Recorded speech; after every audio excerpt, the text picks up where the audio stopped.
right, welcome in. It is the Red Hawks Coaches Show here at Wings, etc. in Jackson. And we want to remind you that they have their daily half-pound lunch specials that start at just $6.49. So if you're browsing the menu, and of course at Wings they have much more than just the award-winning jumbo wings, which on Mondays, by the way, are just 69 cents each. Their menu includes their burgers, their wraps, subs, quesadillas, entree salads as well. They have smoked ribs, and their appetizer lineup includes their ultimate nachos and their deep-fried pickle spears. We're going to be talking it over with the Red Hawks head football coach Tom Matukowicz, outside linebackers coach and special teams coach Matt Martin is going to be joining us, and the Red Hawks men's basketball coach is here, Rick Ray. The basketball schedule was just recently released, and so we're going to be talking that over with Coach Rick Ray. Coach Tuk is here. That's a full show, Coach. Yeah, do a lot less talking. That's what needs to happen. I don't know anything. Talk to these other guys. Well, what we do know is that you picked up a big victory for your football team on Saturday at Houck Stadium. First of all, we kept hearing, oh no, it's going to be a monsoon. Bring your rain gear, everybody wear a poncho, your galoshes, and your umbrella. I wish I could be as inaccurate at my job as the weather people are at their job. It's pretty good job security. But the weather cooperated. That was the first thing of the day, is you didn't have to deal with bad weather. Absolutely. Started Friday night. The Cape Jackson game had good weather, which they were calling for craziness, and then it carried over in Saturday. And so that's how important football is to the big man upstairs. That's how I'm looking at it. So you go around to a lot of these football stadiums, and you see the visiting bleachers at the high school level. Nobody has a bigger visiting bleacher section than Cape Central Stadium. There wasn't an empty seat. I mean, does Jackson travel pretty well or what? Yeah, I'm be honest now, I'm a Cape Tiger. I'm going to go ahead and throw that out there. But Jackson has my respect. They support their schools and their teams better than anywhere I've ever been, you don't get that a lot. Like a town getting behind their schools don't happen as much as you would think it would. And Jackson, man, they do a great job supporting their schools. And the first game at the Pit, the Parkway North game, I mean, it was standing room only. They debuted their new field turf. They've got a big new video board over at the Pit. And I'm telling you, we travel all around the state. There might be maybe some Kansas City schools. I'm not really sure, but we've gone to plenty of the St. Louis schools, bigger programs.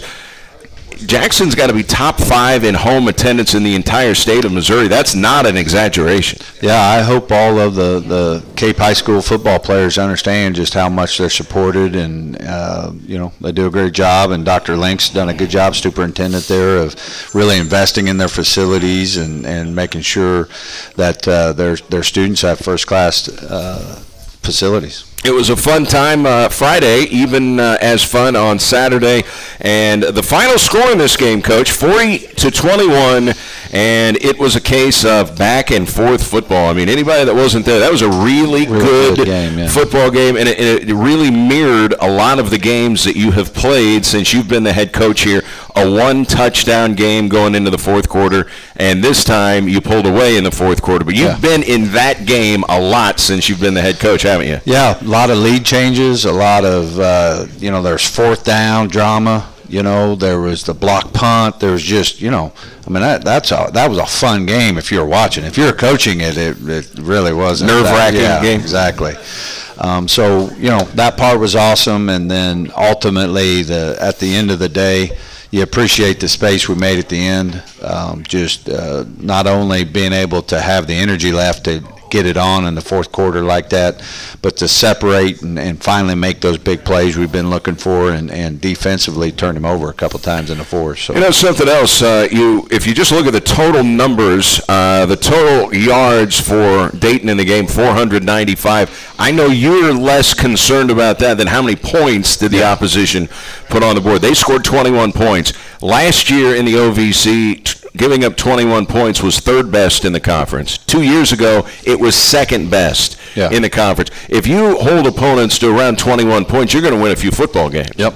Yeah, 20. You know, you're in the 20s. You got a great chance to win, and I feel like that for sure with our offense, and that's the goal. If you make it all about yards, you're going to give up a bunch of scores. You got to make it about situational football, about turning them over, those type of things, because you try to eliminate the big plays. I thought we could have played better in the red zone on defense.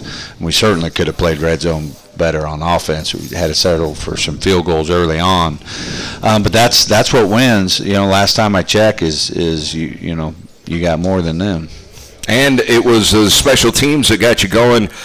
You take your first drive, 7 plays, 55 yards. I know you don't like to settle for threes when you can get touchdowns, especially with the way the drive started. A nice run by Marquez Terry, and we'll talk more about him. But you run Nico Letang out there, 37-yard field goal. Good start to the football game. Yeah, it really is. You know, really happy and proud of him.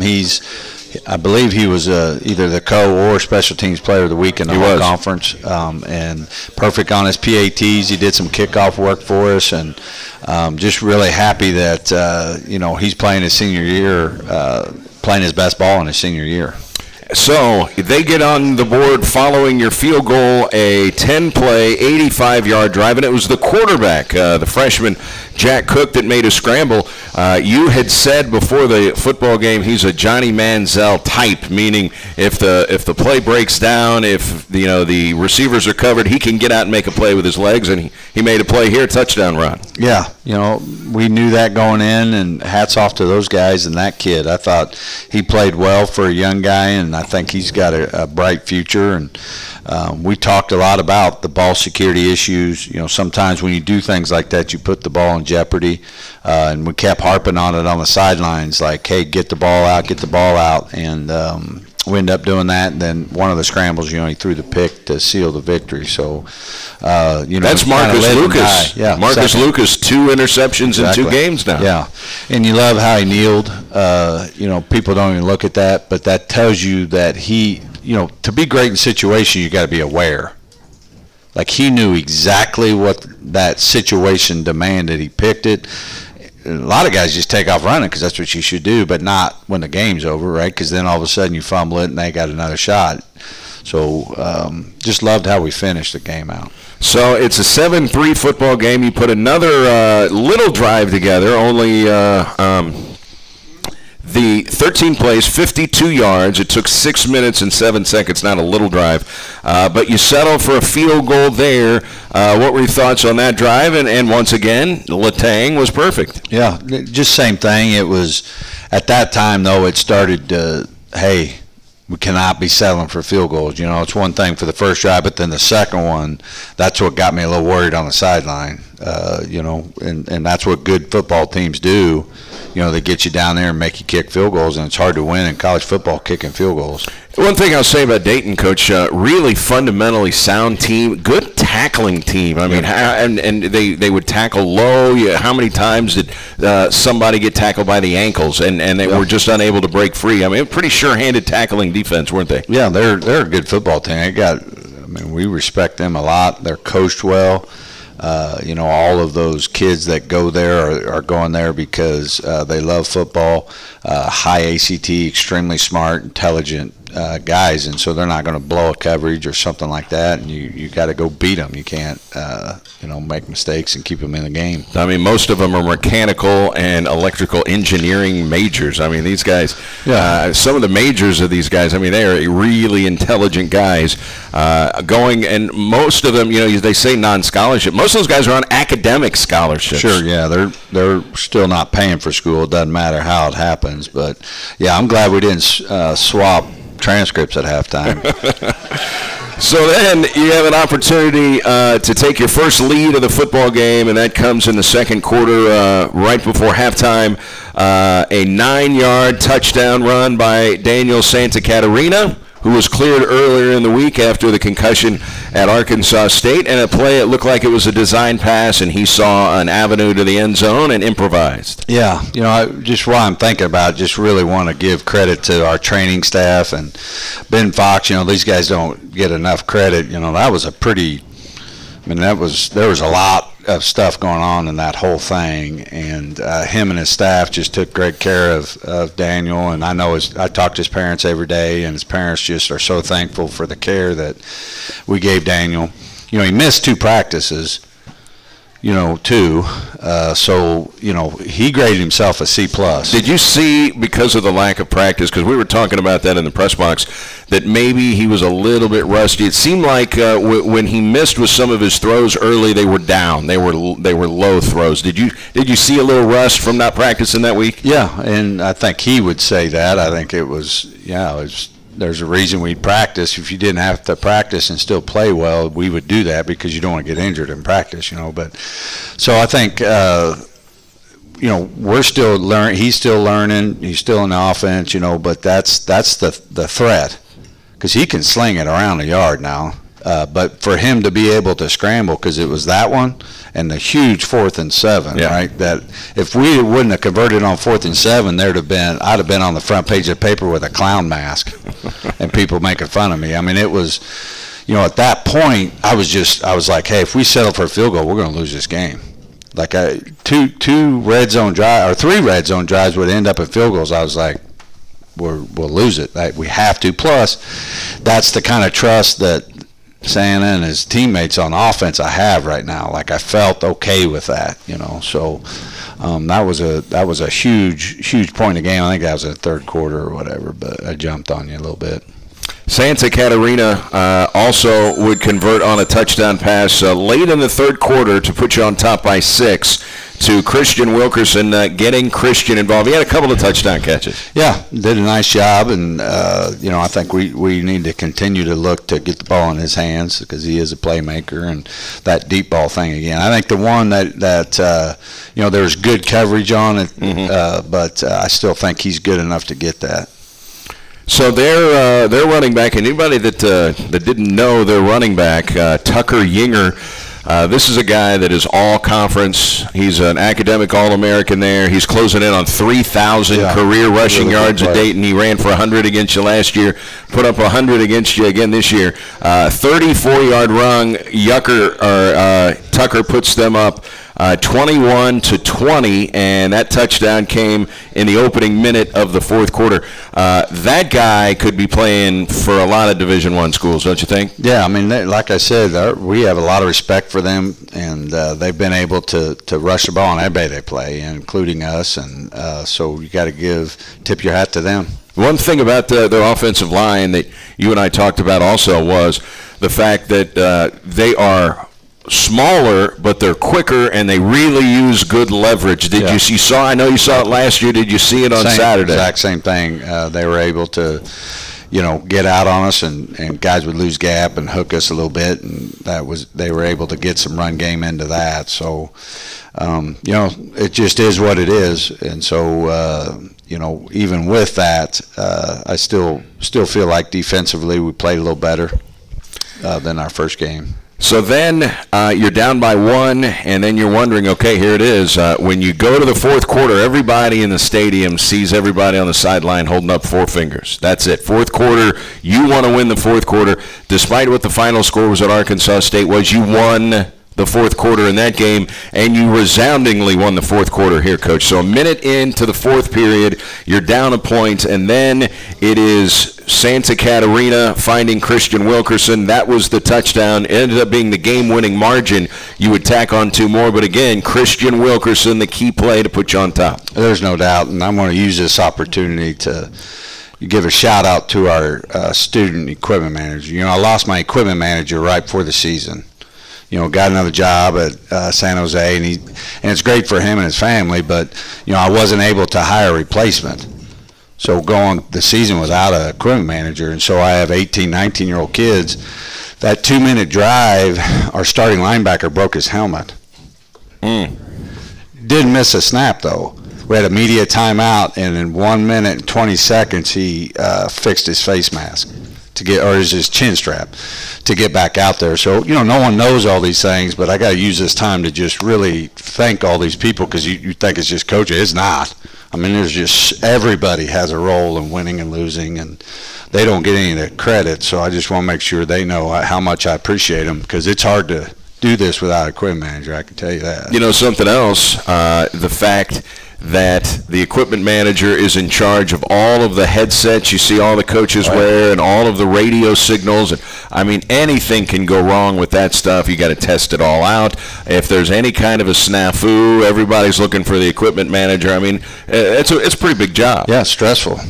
Because you don't know who the guy is until you need something, and it's oh my gosh, hair's on fire. So again, there's just a lot of people in the program and the administration that are doing a lot of great things, and sometimes you never hear it, but we appreciate everybody that has a role in trying to be successful here. So as you try to close this game out with about 5.5 minutes to go, I had to go back and watch the video, because they were saying that Santa Catarina had 3 touchdown passes. And I'm like, well, I only remember 2 to Christian Wilkerson, but as I watched what looked like at live game speed, an end around or a jet sweep to Zach Smith, actually he tossed it forward just a little bit to him, which constitutes a pass. So Zach Smith cuts around left tackle. That really put the game away. But boy, he showed you some game-changing type foot speed, didn't he? Yeah, exactly. We do that so that if there is an issue, it's incomplete. If you take a chance of a handoff, that's dangerous. So that's why we do that. But I think if you go watch that film and you watch the other 10 people, that's what gets you fired up, because there's a lot of people playing hard. And I think Coach McDowell and his staff and the players will tell you they left a lot of points out there. Most teams won't get a lot better between game 2 and 3, but I still feel like we can. I think we got a young defense that are still getting better, but also just year 1, game 3, and a new offense. Like, I still think our offense can get a lot better, and that's exciting. They got to just continue to do a tremendous job with the turnover margin. That's something you don't talk about, but I'm telling you, man, that's going to come into play, and certainly it will this week. I know it's something that you talk about a lot. I don't want to throw the whammy on you and jinx you, but to go through 2 football games and not have a turnover, I mean, you got to be proud of that. Yeah. I don't believe in jinx, right? Right. All right. I think we're on. All right. We've been having some internet issues here, and it looks like maybe the internet issues are going to be ironed out here. One other thing, Coach, as you win this particular football game, it was the exclamation point was put on it by your All-American running back, Marquez Terry, rips off a 95-yard touchdown run with 2:02 left. That is the 3rd longest run in the history of SEMO football, and they've been playing football a long, long time here at this institution. Lewis Washington had a 99-yarder, well, you can't beat that, in 2013, and then Hall of Famer Earthquake Anderson had a 96-yard run in 1992, but this is the 3rd longest run in SEMO football history from scrimmage, 95 yards. And after the game, and I know some of those running backs you coached at SIU. I'm talking about Brandon Jacobs and Archie Whitlock and Mohammed Abdul Kadir. So, I mean, those were some big-time backs. I mean, Brandon Jacobs, played in the NFL. And you compared Marquez Terry as maybe as good as any running back you've ever coached. You said that in the postgame show. Yeah, it's just, I mean, I would love to watch it. I don't know why, but I've never watched any film from when they won it here. What was the good back from Memphis? Like he's got Henry Harris. Yeah, H3 or whatever. Yeah. So I don't know what his was like, and obviously Earthquake Anderson was really good. But I'm just telling you, like when you watch him play, that is not normal. Like, I mean, he is running through and around and by guys. It's just like, man, he just runs out of room. He never really gets tackled, and just man, he is a delight to watch, and just got to keep him going and make sure you watch him, because those are hard to find. Marquez Terry, and going into the season, you knew he had already led the OVC in rushing, and we're kind of wondering, is he going to get some national attention here? Yes, preseason All-American. So nationally, people know who Marquez Terry is. Yep, and he's been good his whole life, and he's also been told he ain't good enough his whole life. That's why it's just a good fit. You know, you go through a lot of our great players here. There's a lot of guys that didn't even have another offer. Zach Hall didn't even have another Division I offer. You know what I mean? And so that's the guy who was National Defensive Player of the Week last week. Right. Yeah. Had one Division I offer, and Quez was the same way. Everybody told me he was too small and all those type of things. And, you know, having a chip on your shoulders, you know, very effective in life, even in the business world or anything, you know. Is it a coaching tool as well? Can you try to put a chip on a team's shoulder or try to put a chip on a player's shoulder? I know you coach everybody differently, but is that a technique that works with some people? Yeah, I mean, motivation is different weekly. But, yeah, if I can find something, I'm going to rub a hole in it, because if it makes them play better, I'm for it. I mean, that's what my job is. So, you know, each week is different. You know, the thing I try to be is authentic. You know, authentic wins. Authentic motivates. Authentic is what you're after. Like, they need Coach Tuke. They don't need, you know, media Coach Tuke or violent, just got done watching film Coach Tuke. I need to be just who I am. And so that's what I try to be, is just the best version of myself. The best version of SIU Carbondale's offense had to be on the field there down in Oxford, Mississippi. Anybody that wasn't following this football game, SIU was on top of Ole Miss at halftime Saturday down in Oxford. 38-35 was the halftime score. So you're talking about 73 total points. And then you get into the fourth quarter of the game. It's you get into the fourth quarter, it's a 49-41 game to start the fourth quarter. So SIU's only down by 8.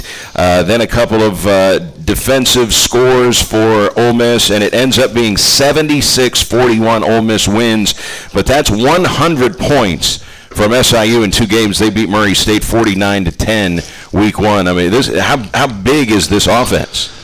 Yeah, it's really, really good. They're number 4 offense in the country, and here's what makes it hard for like a football coach's version, is they're balanced. You know, if you can throw it or you can run it, like we can make you play left-handed, right? Like we're going to be good enough to take your best away. But when you could do both, you know, they're gonna have yards and they're gonna move the ball, but we gotta just do a great job in situational football. That's red zone, that's 3-minute or third down and 2-minute. You know, those are the things that's when you gotta win, and then you gotta win the turnover margin. They drive it down, they turn it over, who cares? You know, and then obviously sudden change, you know, when we do turn it over, offense gotta get points off of it. So, you know, we gotta win this week as a team. We're not going to go shut them out, and they're not going to shut us out either. But, you know, it's going to be one of those games where it comes down to who can win the critical situation. Their quarterback, Sam Straub, back from an injury, Coach, completes 29 balls, 382 yards, 4 touchdowns. This is a big cat, 6'4", 247. I mean, he's a big dude. Yeah, he is a big human being and a senior. He's been coached really well. He's played a lot of football. He's playing for a former quarterback, Nick Hill. Exactly. We tried to recruit him, couldn't even get him on a visit. I mean, he's a good player. So, you know, defensively, we got to get to him. You know, our best pass defense is going to be a pass rush, and so we got to try and find ways to get to him. But I think the back, number 9, I forget his name, DJ Davis. Yeah, he's you know, he's rushed it on Ole Miss for a bunch. You know, and 121 yards. So that'll tell you how good he is. And you know, we got to just manage it. You know.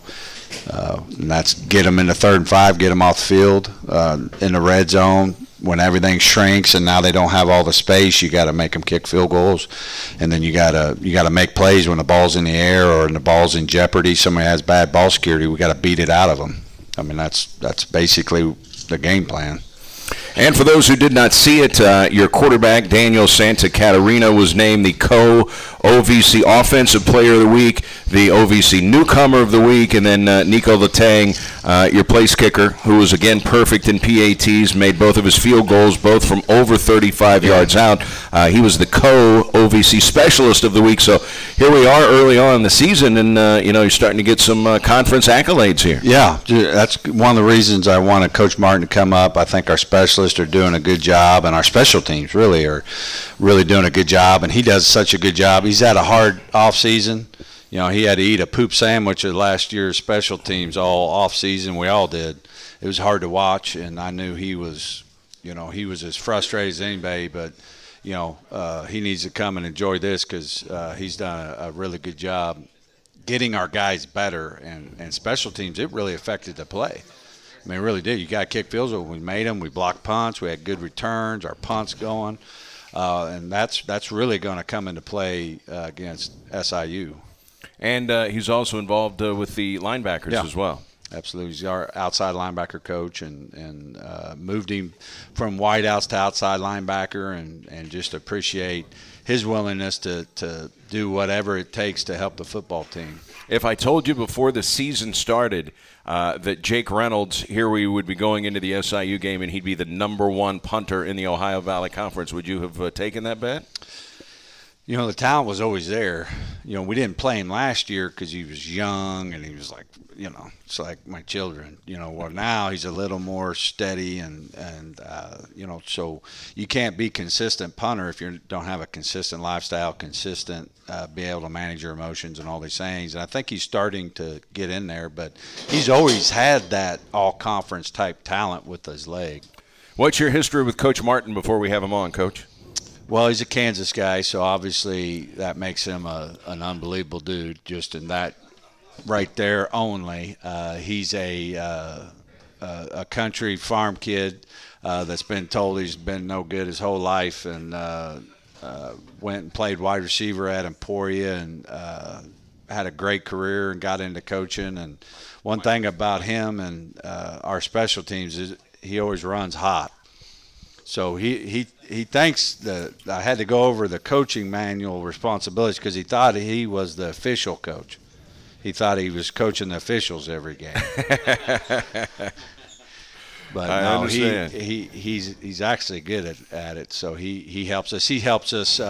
We almost didn't go for 2 when we should have, and he come and reminded me about it. And just he's a great football coach and great mentor for these kids.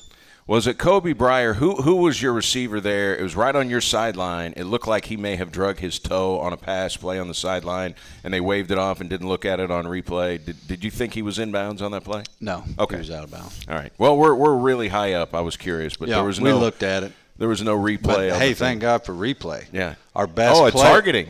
Yeah. And he's our best player on defense, would have been done for the game. Justin Swift was called for targeting, and they went and so they're marking off the penalty yardage. Yeah. They went and looked at it, said it is not targeting, 4th down. So not only do you not lose Swift, you don't keep their drive going. Yeah, I mean, you lose Swift, and that's a huge deal. I'd rather take an 80-yard penalty and keep Swift. I mean, that's how much he means to. 2 years ago, he would have been gone. Yeah, exactly. Because they didn't have replay. That's what I mean. Glad. Yeah. Yeah. And I know, we work really hard, but also these kids, like they only get 11 opportunities. We can't get it wrong and take a half from a kid. All right, we're going to talk it over with the special teams coach, outside linebackers coach, Matt Martin is going to join us when we come back. Stick around. Rick Ray is here as well. A lot to do. It's the Red Hawks Coaches Show from Wings in Jackson on SEMO ESPN. The TV make a sports bar, Wings, etc. in Cape and Jackson beg to differ. They take their sports bar status seriously. Wings, etc. is the host of the SEMO Coaches Show every Monday from noon to 1. You can watch SEMO away games at Wings, etc. Plus, get lunch specials and daily specials like 69-cent wings on Monday, 69-cent rib tips on Tuesday, 59-cent shrimp on Wednesday, 69-cent wings on Thursday and Friday too. Plus, they've got free Wi-Fi and a full-service bar and craft beer. Wings, etc. The definition of a sports bar. As a small business owner, you make every dollar count. So what could you do with $10? Go to Vistaprint.com today and you'll get 500 high-quality custom business cards for only $9.99. That's less than $2 cents. At Vistaprint, your satisfaction is absolutely guaranteed. So it's never been easier to turn 500 strangers into connections. Just visit Vistaprint.com and use promo code 2121 at checkout. That's Vistaprint.com, promo code 2121. Have you tried that trendy new dating app? You can have months of frivolous fun with people who just love to play games. But if you're ready for something more grown-up, try the Match app. Over 30,000 new people a day are heading to Match for grown-up conversations that lead to great dates and beyond. Our listeners that go to Match.com/country will get 7 days free. 7 days to view photos and informative profiles to get a deeper sense of the people you'd like to meet. This free offer is only at Match.com/country. That's Match.com/country. And now, your ESPN Radio Network local weather forecast. Nice start to the work week here with sunshine. Fine weather will stick with us here through much of the week ahead, and warmer temperatures by the time we get to Thursday and Friday. Sunshine here today at 77. Fair skies tonight, low 57. Tomorrow, partly cloudy, 78. Clouds roll in on Wednesday. Wednesday's high approaching 80. Dry weather Thursday and Friday. We're sure to weather good, the Weather Channel. You're up to date with the latest weather forecast right here on the ESPN Radio Network. This is Mike Golick for the best in local sports talk and play-by-play. It's SEMO ESPN. Wings, etc. We're in Jackson. It is the home of the Red Hawks Coaches Show, where we will be every Monday during football, basketball season as well. And then I think we've got 6 spring shows as we have the last couple of years. When we get into spring sports, baseball, softball, and all of the spring activities. So we're here every Monday going forward from noon until 1. And, of course, we'll be back in the Cape location the next 2 weeks. So make plans. Join us in the Cape Girardeau Wings, etc. location. And don't forget about their daily half-pound lunch specials at Wings, just $6.49, and you'll notice the dining rooms are filled with high-definition televisions, and they're tuned into the best sports programming, and they're always open late here at Wings, open 7 days a week, late on the weekends, because oftentimes the games run late. And their food and drink specials throughout the week include Monday's special 69-cent wings here at Wings, etc. Let's welcome in the outside linebackers coach and special teams coach, Matt Martin, for the Red Hawks. Coach, how are you? Doing great. Off a great win, and looking forward to tough test this weekend. How much of a high is that after you pick up a victory like that as a coach? And then how quickly are you thinking about SIU? Well, you get 24 hours. I usually take a lot less than 24 hours. I was going to say, do you take the full 24? Maybe 24 minutes. I should enjoy it a little bit longer when we have a nice victory like that. But, you got to move right into the next thing and enjoy it with your kids because they work hard for it, and as do us coaches. But enjoy it when you can and then move on and get to the next one. Since Coach Tuke took over as the head man for the program, special teams has been such a very, very important thing, and special teams has been very good. I mean, the punting, kicking game, the return games, All-Americans, all-conference players in special teams. Last year it didn't go as smoothly, but, man, you guys are off to a good start this year. Jake Reynolds leading the league in punting average by a wide margin, by about 4 yards per punt. He's up to 44 yards per punt. And then Nico Letang is perfect in PATs and got both of his field goals on Saturday. Yeah, it's good to see those guys get off to a good start. Jake is, like Coach Tuke said, Jake has always had the talent. He's kind of like a ditzy blonde sometimes, as he thinks that he needs to be watching butterflies and doing other things. But when he really is locked in and focused in on what he's supposed to do, the results show. And Nico had a great offseason and even a good summer where he was back home with his kicking coach down in Florida, really working on some things to improve his game, some height on his ball, and that's really shown so far. Obviously haven't kicked too many field goals so far, but good to be 100% and both over 35, like you said. How unusual is that not for punters? I mean, we've had some All-American punters here, and they're different cats. Oh yeah, they're different kind of guys. Alex Knight, the guy we had before Jake, he was Salt Life guy and all that stuff. These guys, they're weirdos, man. I stay out of their way. I say, hey, here's where we want the ball. Here's how long you have to get it off. So get it down there and then go. You guys go hang out together. We used to have a punter here, and he was an All-American, and this dude was good. named David Simonoff, and he was unlike the other football players. Yeah, they're interesting characters, but they've got their own little clique. Our specialists have really come to get good relationships with each other, and that's important because those guys work together all the time, and they've done a good job of knowing their role on the team and have really excelled so far this year. Special teams coach and outside linebackers coach Matt Martin, our guest. You look at the return game, okay? You have an All-American in Cam Sanders. Well, you don't have him this year, so you've got to make the adjustments. It's Zach Smith, Marquez Terry back to return the kicks, and so far so good, right? Yeah, those guys are doing a good job. I don't even know who that guy is that you talked about earlier. We forgot about him already because we play with 11 people, and we're going to put the best guy back there for the situation, and those guys have all done a good job. Even Kobe Breyer got a chance to return one Saturday, and the thing I like about him is he's not a very big guy like Quez, but they run angry, and they get the extra yards and put us in good field position. We haven't really broke one just yet because kickoff return it's like a science experiment. If one little thing goes wrong here or there, you're not going to have a good return. But we've been really, really close to being right there, and I'm looking for that group to break out this week. How are you coaching the new rule? Anywhere inside the 25-yard line, you can call for a fair catch. Say it's at the 4, and you get the ball at the 25. What's your philosophy now that that's a new rule? It made it easier on us because we run a return where we like to have some play side guys and some backside guys. So if they kick it away from our return, we can just take a fair catch and take it at the 25. Now that's not always a fun thing to do because I want to see those returns with the ball in their hands and go try and make a play. But that's a smart thing to do with us. Our philosophy as a coaching staff, you really should never start with the ball inside the 25 with the new rule. So we've coached our guys up on that and the ways to be smart and also be aggressive at the same time. All right, now you've interchanged your punt returners with Shabari Davis and Zach Smith. What determines, because we saw them both on Saturday, what determines making the call? I think I'm going to go with Shabari this time and Zach this time. Really, it's kind of a one-on-one situation. We like to use both of them. We've got a really good problem. People say we have a problem. We don't. We have a good problem, in that we've got two really good returners, and they both need to have the ball in their hands.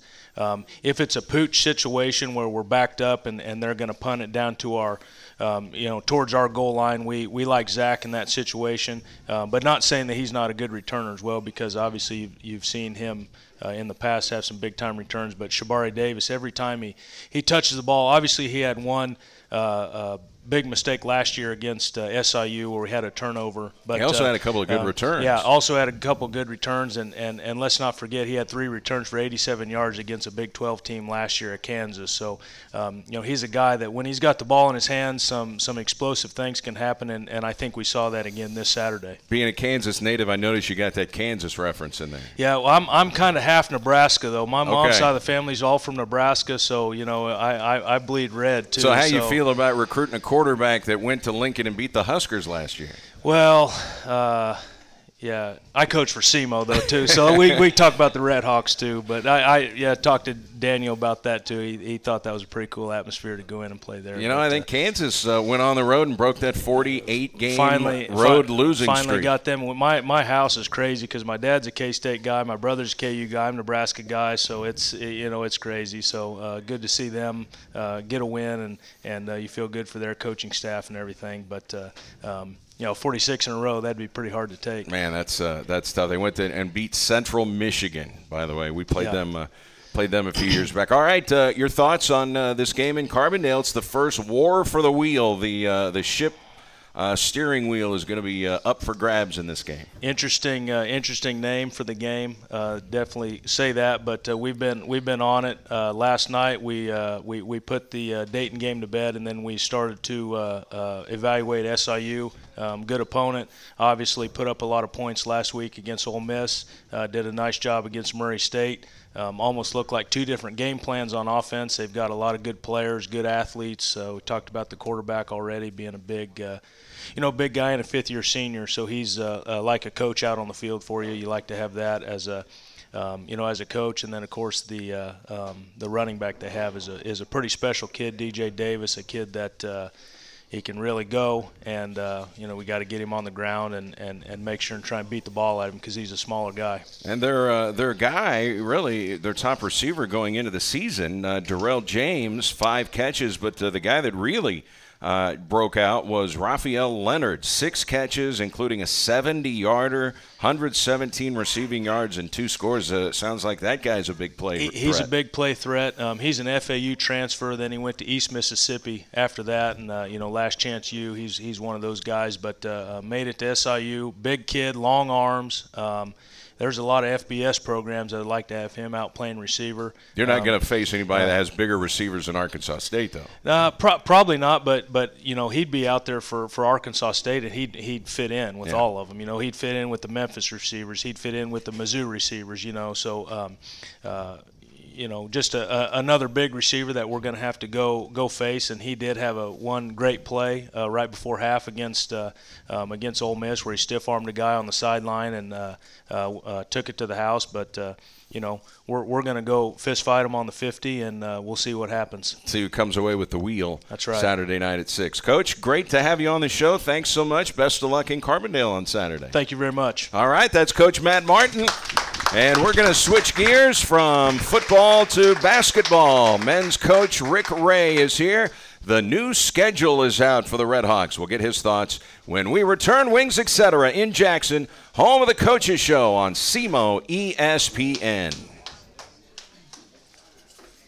Bar, Wings, etc. in Cape and Jackson beg to differ. They take their sports bar status seriously. Wings, etc. is the host of the SEMO Coaches Show every Monday from noon to 1. You can watch SEMO away games at Wings, etc. Plus, get lunch specials and daily specials like 69-cent wings on Monday, 69-cent rib tips on Tuesday, 59-cent shrimp on Wednesday, 69-cent wings on Thursday and Friday too. Plus, they've got free Wi-Fi and a full-service bar and craft beer. Wings, etc. The definition of a sports bar. Kept track of it, huh?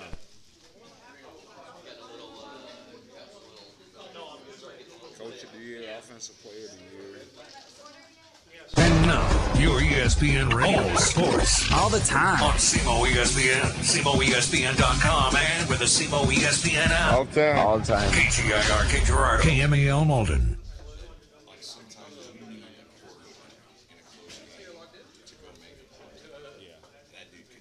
This is Mike Greenberg for the best in local sports talk and play-by-play. It's SEMO ESPN.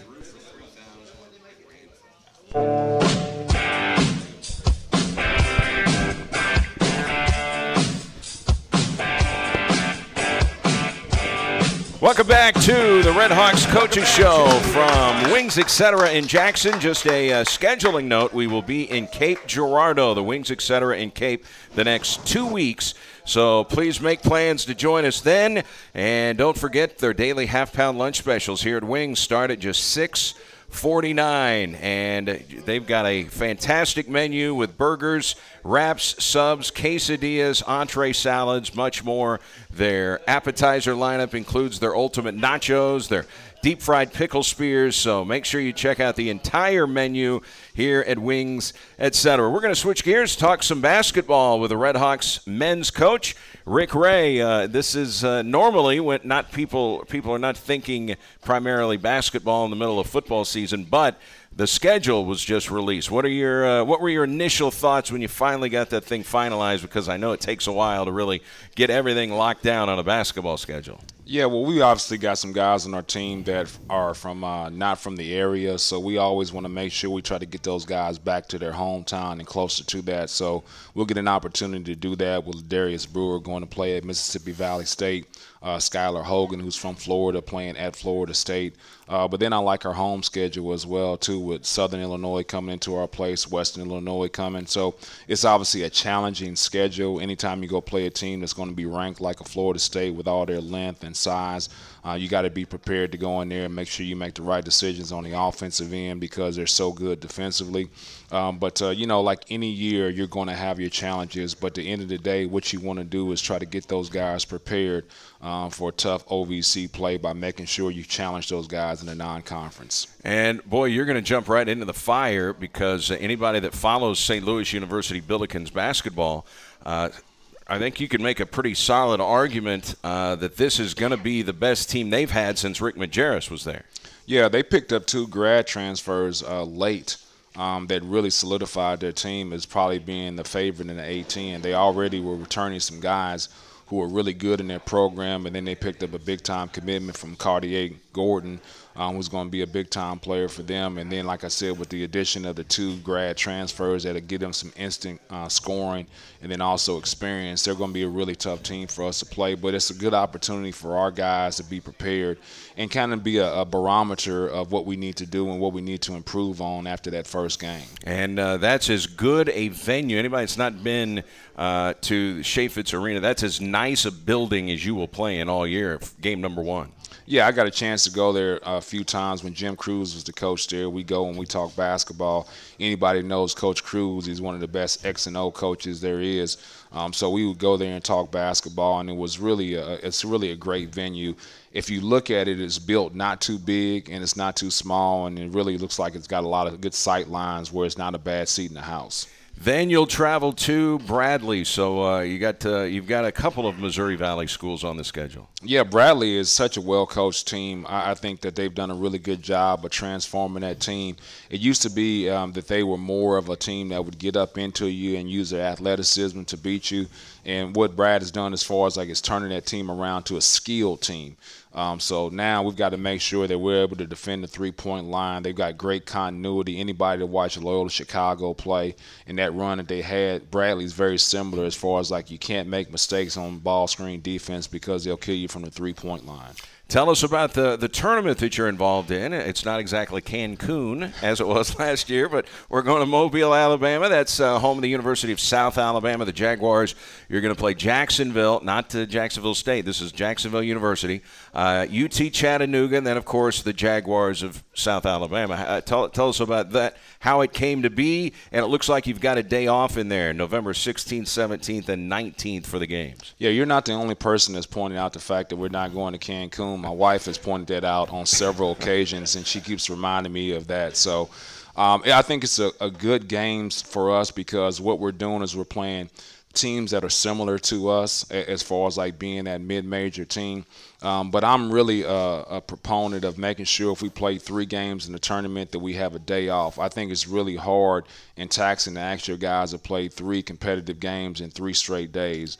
So if we agree to a tournament where we have 3 games, I want to make sure that we have 1 day off. I don't care when the day happens, but we just need to have a day off because I think it's unrealistic to ask your guys to be able to compete like that. NBA teams don't play 3 games in 3 days. So I think it'll be a really good competition and a good measuring stick as we go into OVC play. And for at least this year, and it always changes every year, but you got a little break there for Thanksgiving. Yeah, this is the first time ever that we're going to have an extended break for both Thanksgiving and Christmas. You always want to make sure that you give your guys some time to get away. I know when I was an assistant coach at Purdue, hell and high water, we would practice on Christmas night. And then Coach Painter would come back in after that practice so frustrated. And he said, what's wrong with these guys? Why don't we have a good practice? And I said, because it's Christmas night. We can control the schedule somewhat. So anytime you give your guys a chance to get a break and get home and kind of relax, and basketball is such a long season. It's the only sport that goes across 2 semesters, and then we have so many guys on our team that are away from home that we want to give them a chance to get back. And I think they just need a break. They need a break from me. We need a break from them. It's reciprocated, the feeling. So the fact that we can do that and let those guys enjoy their families on the holidays both times, I think is really beneficial to not just our team but also their psyche. December 8th. Now, you've got a December 1st home game with Western Illinois. Then it's at Mississippi Valley State. We haven't been there since Gary Garner was the coach. And then SIU comes to the Show Me Center December 8th, and that is a Saturday. Is this something that we're going to see? Are you guys going to play each other every year going forward now, as far as you know? Well, that's the plan. I think with that being such a traditional rivalry, me and Barry got to make sure that we always sit down and get this thing figured out. So our intentions is always to play SIU. We just got to make sure we can figure out dates, but we want to play them every single year. So then I'm guessing these are both games where you're going to fly to the Citadel in Charleston, South Carolina, and then at Florida State, Charleston, South Carolina. We were just there. We opened the baseball season at College of Charleston, Division I program. The Citadel, for those who remember Mike Legg, the play-by-play announcer for SEMO, he is the play-by-play announcer at the Citadel. So we'll see a familiar face when we get out there. So a couple of games where jet lag could be involved here. Well, we get a chance to go play at Florida State, and we wanted to play another game in that area, so we just didn't play one game and then come back. So we have the opportunity to go play at the Citadel. They're a different team because their pace of play is really fast, and they want to put up a lot of threes, and then they press you. So it'll be interesting to see how our guys, because I always tell guys, just because they're playing at a frantic pace does not mean that we have to play at a frantic pace. So we just got to make sure our guys have some mentality of we want to be in attack mode every single time, because we're number one in the OVC in offensive pace and in the top third of the country in offensive pace, but we want to make sure we're making great decisions while we're playing fast. And then Florida State, I know they made the Sweet 16. They make the Elite Eight last year? Elite Eight, yes, Elite sir. Eight. So, I mean, this is obviously a team that made a great run last year under Leonard Hamilton. Yeah, anytime you play a Leonard Hamilton coach team, there's going to be about 3 7-footers that they can rotate in and out of the game. They're always going to be extremely long. They're going to be really good at the defensive end. And the one thing that we always told when I was the associate head coach at Clemson, like when you drive the ball into the paint, you can't be a macho man. You have to kick the ball out because they have tremendous shot blockers and length. So, that second time you get a paint touch, you'll have a better opportunity to score around the rim. But if you go in there the first time against their shot blocking ability, you're just going to get your shot blocked, and it's going to be embarrassing. Just kick the ball out, and then we can get a better opportunity the next time. When you look at the actual schedule involving what you're going to do in OVC play, you do have to go to Belmont. And they come here the final game of the OVC season. But things are a little different now that they have kind of shed the divisions in there. Do you like that? It's whatever you said about the OVC schedule. I have not looked at that at all. So the one thing I always check right away is if we get Murray at home on a Saturday, and that is, yes, they're coming on a Saturday this year. Yeah, and obviously it's a little different with them getting rid of the divisions, but at the end of the day, you're still going to play the so-called teams that's in the West still 2 times. It's just a matter of now the teams that you used to be the East, you're going to play 2 of those opponents in a home and home. So it's just going to rotate, but that's so far in advance, and to me, I never get involved in like what our schedule is going to be like, what they want to do, if they want to have divisions, things like that. They present the schedule, we'll get prepared for it and scout it and go out and play it. And the good news is the APR thing is in the distant rearview mirror, and you're getting ready to qualify for the OVC tournament in Evansville. And by all accounts, I mean, we were there with the women's team with Coach Rika, and boy, the reviews were very positive about Evansville, and they've signed an extension to keep the tournament there.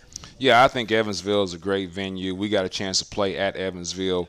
I believe it was my first season there. Yep. We played Marty and those guys, and so it's a great place to watch basketball and a great place for us to play. And then it seems like Evansville in the state of Indiana is a basketball state and a basketball town, so the local people are going to come out and support it. And I think as far as like travel, it's an opportunity for much more of the OVC teams to get to Evansville than it was to Nashville. So, we're going to do our part and make sure that we get there and see what we can do once we get there. But I really, really, like our team. I think it's the most talented team that we've had here in my tenure from top to bottom. So from 1 through 13, I think we're really talented. Now, we're inexperienced. But I really like our talent level. I think our wing combination of Ladarius Brewer, who as a freshman averaged 16.6 points per game, then Skylar Hogan, who was sitting out for us this year, will be probably one of the better wing combinations in the OVC. And then when you add Jonathan Dalton to that mix, who was second in the OVC in assist-to-turnover ratio, I think our backcourt would really be lethal. The question is in our front court. But I know this, our task was we need to go out and get some guys that affect the rim. not just on the offensive end, but the defensive end. I got tired of, like, I don't want to coach when a guy makes a dump-off pass that you have to pump fake, shot fake. Just go up and dunk it and finish. And I think we've got some guys in our program now with some length and some athleticism that can go up and affect it in the rim. So guys that can finish at the rim, and then more importantly, guys that can affect the other team at the rim with their shot blocking ability and their mobility. Well, that's got to excite a lot of Red Hawk fans for you to say, I think this is our most talented roster. Yeah, I mean, to me, it's our job to go out and continue to add talented players to this basketball team. You can't go in a situation where, like, hey, we have this guy so we can go out and recruit a sub, or we've recruited this guy and he's coming back into our program, we need to recruit a sub. I think if you go into that situation, then you're going to be sorely mistaken, because you never know how guys are going to change from year to year. You know, if we want to be good, we got to have competitive practices, and we got to have guys competing for playing time and for roster spots. So for me, we've got to make sure that we push these guys. So it's like every single year we want to make sure we go out and get the most talented players. And, you know, my staff, they got mad at me because they wanted specifics about what our recruiting needs are for this recruiting class right now. And I said, I want you to get the best perimeter player that we can get and the best front court player that we can get. Well, do you want a 4? Do you want a 5? Does that have to be able to shoot? Well, if he can't shoot, then that's not the best perimeter player that we can get. I'm making this pretty simple for you. So, you know, I think our staff has done a really good job of accumulating talent. And, you know, what we've done is, I think football has kind of taught everybody a lesson. They can't go out and watch football games when they're recruiting as much. They rely on tape. And with all this technology that we have with Synergy and Hodl and all these things, we got to make sure that we do a good job of making sure we use those same avenues and technology, and not just rely on, like, when we go out and see them play in person. First of all, we need to watch them on tape and see, do they deserve us to go out and watch them play in person, and then really make sure that we watch more tape, and we also have a team attitude as far as evaluating talent. And you've got a new coach. I know you've elevated Coach Adam Gordon. He's now the associate head coach. Keith Pickens has joined the coaching staff. Yeah, Keith Pickens has been a phenomenal addition to our staff. I mean, he just has got a solid background in doing things the right way with integrity, but also just having that toughness mentality on the defensive end that I think he'll bring. But to make this real simple, he worked for Paul Lusk at Missouri State. Me and Paul Lusk worked together at Purdue, and I know his wife really well. And I picked up the phone and I called his wife and I asked about Coach Pickens. She says, like, he's the best person I've ever been around. And I said, like, the best player or like best coach? He says, no, he's the best person, human being that I've ever been around. Hired him. It's not hard. Yeah. I'm going to hire that guy right there. So he's been great, and, like, what I love about him, he's come in and instantaneously really had a connection with some of our guys on the team as far as, like, building relationships. And when it's all said and done, if those guys don't trust you, that you care about them, not just on the basketball court but outside the court, then they won't go to the wall for you. And I think he's come in right away and established some really good relationships with our guys on the team.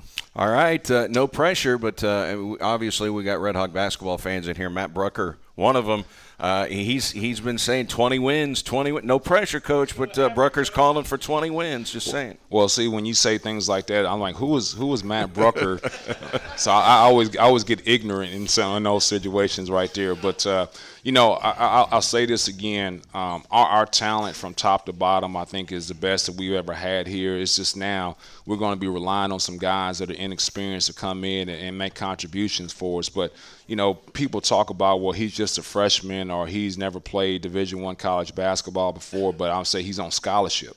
You know, so if he's on scholarship, you expect him to be able to come in and help your team, whether it be his first year or his third year. So we just don't give out scholarships. So I just think that some of these guys that we have coming into our program, like late additions like Oscar, getting him to come back into our program is going to really help us, because he's played at a high level, international basketball, FIBA basketball. So he's going to be able to come in and score for us right away and handle the basketball.